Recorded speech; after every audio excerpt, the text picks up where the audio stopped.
এই নাও জমেলা, এখানে 5 লক্ষ টাকা আছে, এগুলো নিয়ে যাও।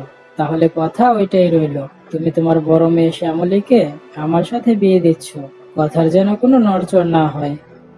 না না জমিদার মশাই, আপনি কোনো চিন্তা করবেন না। আমি একবার যখন আপনাকে কথা দিয়েছি, আমার বড় মেয়ে শ্যামলীকে আপনার হাতেই তুলে দেব আমি। আপনি নিশ্চিন্ত থাকতে পারেন। শ্যামলী ছিল জমেলার সৎ মেয়ে। জমেলার আরেকটা মেয়ে ছিল, সে তার মায়ের মতোই অহংকারী ও বদমেজাজি ছিল। শ্যামলী আপু, এই শ্যামলী আপু, কোথায় গেলি? তাড়াতাড়ি আমার ঘরে আয়। কি হলো রে বোন, সকাল সকাল এত চিৎকার করছিস কেন? এই আপু, তুই জানিস না, সকাল সকাল ঘুম থেকে উঠে গরম গরম নাস্তা না করলে যে আমার মাথা ঠিক থাকে না। তুই এখন আমার নাস্তা দিসনি কেন? শোন বোন আমার, তুই তো ঘুমিয়েছিলি, তোর নাস্তা দিয়ে রাখলে তো ঠান্ডা হয়ে যেত। এখন তুই ঘুম থেকে উঠেছিস, হাত মুখ ধুয়ে নে, আমি তোর জন্য গরম গরম নাস্তা নিয়ে আসছি। ঠিক আছে, তাড়াতাড়ি নিয়ে আয়। আর শোন, একটা ডিম মামলেট করে নিয়ে আসিস। গতকাল তো জমিদারের কাছ থেকে 5 লক্ষ টাকা এনেছি। এই টাকা দিয়ে আমার ছোট মেয়ে মায়ার বিয়ে ভালো একটা ফ্যামিলিতে দিয়ে দেব। তারপর শ্যামলের বিয়ে ওই বুড়ো জমিদারের সাথে দিয়ে দেব। একেই বলে এক ডিলে দুই পাখি মারা। জমিদারের কাছ থেকে আনা টাকা দিয়ে আমার মেয়ে মায়ের বিয়েও হয়ে যাবে, আর যে টাকা বেঁচে যাবে তা দিয়ে আমার দিন ভালোভাবেই কেটে যাবে। এখন টাকাগুলো একটু গুনে দেখি।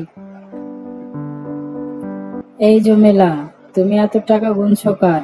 এত টাকা তোমার কাছে এলো কোথা থেকে? দেখো জমেলা, সব সত্যি সত্যি বলো আমায়, এগুলো কার টাকা আর তুমি কোথায় পেলে? তুমি এত চিৎকার করছো কেন? এগুলো আমার টাকা। আমি এই টাকা জমিদারের কাছ থেকে এনেছি। এই টাকা দিয়ে আমি আমার মেয়ে মায়ার বিয়ে দেব।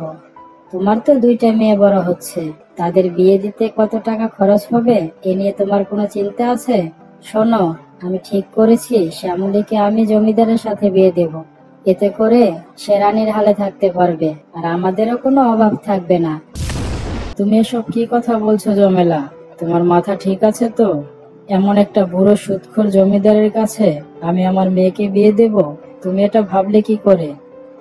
এত ভ্যাজ ভ্যাজ করো না তো। তোমার এই কালো মেয়ের জন্য রাজপুত্র কোথায় পাবে? আর জমিদারের একটু বয়স বেশি, তাতে কি হয়েছে?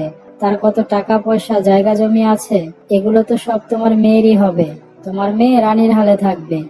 শোনো, আগামীকাল আমার ছোট মেয়ে মায়াকে পাত্রপক্ষের লোকেরা দেখতে আসবে। তুমি কোনো ঝামেলা করবে না। তোমার যদি ভালো না লাগে তুমি বাহিরে চলে যেও। জমেলা, আমি জানি এই বাড়িতে আমার কোনো মূল্য নেই। শোনো জমেলা, তুমি যা করছো ঠিক করছো না। শ্যামলী আপু, পাত্রপক্ষ তো আজ আমাকে দেখতে আসবে, তুই আমাকে একটু সুন্দর করে সাজিয়ে দে তো। ঠিক আছে, আয়, তোকে আমি সাজিয়ে দিচ্ছি। এই শ্যামলী, এদিকে আয় তো। শোন, কি হয়েছে মা, বলো, কি বলবে? তো রান্না বান্না কি সব শেষ হয়েছে নাকি কিছু বাকি আছে? হ্যাঁ মা, রান্না তো সব হয়ে গেছে, এ নিয়ে তুমি কোনো চিন্তা করো না। কিছুক্ষণ পরে পাত্রপক্ষের লোকেরা চলে আসে। আসো বাবা, আসো, তোমরা বসো। তোমাদের আসতে পথে কোনো অসুবিধা হয়নি তো? না আন্টি, আমাদের কোনো অসুবিধা হয়নি। ঠিক আছে বাবা, তোমরা একটু বসো, আমি আমার মেয়েকে পাঠিয়ে দিচ্ছি। সে তোমাদের জন্য নিজের হাতে নাস্তা বানিয়েছে, সে নাস্তা নিয়ে আসছে, তোমরা বসে কথা বলো।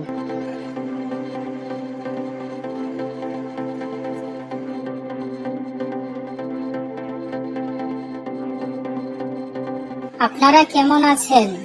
আমরা ভালো আছি, আপনি কেমন আছেন? জি, আমিও ভালো আছি। আপনারা তো অনেক দূর থেকে এসেছেন, এই খাবারগুলো খেয়ে নিন। খাবারগুলো তো অনেক স্বাদ হয়েছে। এসব কি আপনি বানিয়েছেন? হ্যাঁ, এসব আমি নিজের হাতে বানিয়েছি। আপনি দেখতে যেমন সুন্দর, আপনার হাতের রান্নাও অনেক ভালো। আপনাকে আমাদের পছন্দ হয়েছে। আপনাকেও আমার পছন্দ হয়েছে। আচ্ছা, আপনার পাশে এটা কে? কি হয় আপনার? এটা আমার বোন শ্যামলী। আপনার বোন কি বোবা নাকি? সে তো কোনো কথা বলছে না। আসলে আমার বোন একটু কম কথা বলে। মায়া ও পাত্রপক্ষের লোকেরা কথা বলতে থাকে। এমন সময় জমিদার আসে তাদের বাসায়।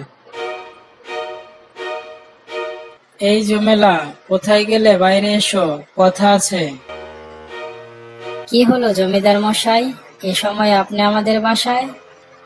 কি করব, না এসে তো উপায় নেই। শুনলাম তোমার মেয়েদের নাকি বিয়ে দিয়ে দিচ্ছ তুমি।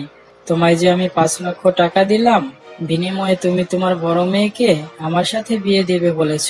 এখন তাকে অন্য জায়গায় বিয়ে দিয়ে দিচ্ছ। এসব কিন্তু ঠিক হচ্ছে না। না না জমিদার মশাই, আপনি ভুল বুঝবেন না। পাত্রপক্ষ আমার ছোট মেয়ে মায়াকে দেখতে এসেছে।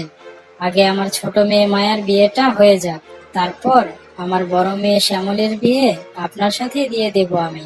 ঠিক আছে, কথার যেন কোনো নড়চড় না হয়। আমি এখন আসি তাহলে। পাশে থেকে শ্যামলী তার মায়ের সব কথা শুনছিল। আমার মা, আমি তার সৎ মেয়ে বলে আমাকে ওই বুড়ো লোকটার সাথে বিয়ে দিতে চাইছে। ওই বুড়োটাকে বিয়ে করলে তো আমার জীবনটা শেষ হয়ে যাবে। না, আমাকে কিছু একটা করতে হবে। আমি এই বাসা থেকে পালিয়ে যাব। আমি আমার খালামণির বাসায় চলে যাব। বিকেল বেলা শ্যামলী বাসা থেকে পালাতে যাবে, এমন সময় শুনছেন, আপনি কি কোথাও যাচ্ছেন? হ্যাঁ, আমি বাসা থেকে পালিয়ে যাচ্ছি। আপনি তো সবই শুনেছেন। আমার সৎমা টাকার লোভে আমাকে ওই বুড়োটার সাথে বিয়ে দিতে চাইছে। ওই বুড়োটাকে বিয়ে করার চেয়ে আমার মরে যাওয়া অনেক ভালো। তাই আমি চলে যাচ্ছি এখান থেকে। আমার কথা শোনেন, আপনি চলে গেলে তো এই সমস্যার সমাধান হবে না, বরঞ্চ সব দোষ আপনার উপরে পড়বে। শোনেন, আমার নাম হলো বাবু। আমার আপনাকে অনেক ভালো লেগেছে। আপনার যদি কোনো আপত্তি না থাকে, আমি আপনাকে বিয়ে করতে চাই। কিন্তু আপনাকে বিয়ে করলে তো আমার মা ওই বুড়োটার কাছ থেকে যে টাকা নিয়েছে, তার জন্য আমার মা বাবাকে অত্যাচার করবে সে। এ নিয়ে আপনি কোনো চিন্তা করবেন না। আপনারা তো জানেন না, আসলে এখানে আমার জন্য পাত্রী দেখতে আমার ম্যানেজারকে সঙ্গে নিয়ে এসেছিলাম, কিন্তু ভুলে আপনার বোন ম্যানেজারকেই পছন্দ করে ফেলে। আর আমারও এমন মডার্ন মেয়ে পছন্দ না। আমার তো আপনাকে ভালো লেগেছে। আমি আপনার মায়ের হাতে 5 লক্ষ টাকার চেক দিয়ে দিচ্ছি। সে জমিদারকে দিয়ে দেবে, তাহলে আর কোনো ঝামেলাই থাকবে না। কি শ্যামলী ম্যাডাম, এখন খুশি তো? এখন কি আমাকে বিয়ে করা যায়? আমি জানি না। এরপর জমেলা জমিদারকে 5 লাখ টাকার চেক দিয়ে দেয়। আর শ্যামলীর সাথে বাবুর আর ম্যানেজার রফিকের সাথে মায়ার বিয়ে অনেক ধুমধাম করে হয়ে যায়। তারা সবাই অনেক সুখে শান্তিতে জীবনযাপন করতে থাকে।